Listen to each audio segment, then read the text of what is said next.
2008 அதை வந்து இண்டஸ்ட்ரியல் ஏரியாவா டிக்ளேர் பண்றாங்க. எதற்காக? நிலத்தை கையப்படுத்தி ஏர்போர்ட் விரிவாக்கம் செய்வதற்காக. இப்போ வந்து அது பின்வாங்குறாங்க. ஏன் பின்வாங்குறாங்க? அமைச்சர் என்ன சொல்றாரு?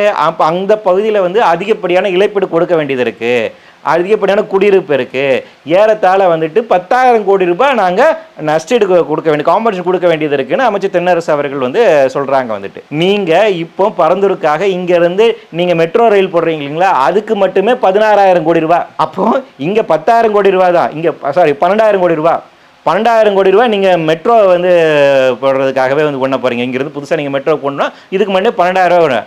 ஆனால் அங்கே அவங்களுக்கு காம்பன்சேஷன் கொடுக்கறதுனா 10,000 கோடி ரூபா தான். ரெண்டாவது, அவங்க யார்? அங்கே விவசாயிகள் கிடையாது, அங்கே விளைநிலங்கள் கிடையாது. அங்கே இருக்கிறதுல யார்? மணப்பாக்கம் ஏரியாவோ குளப்பாக்கத்துல யார் இருக்காங்க?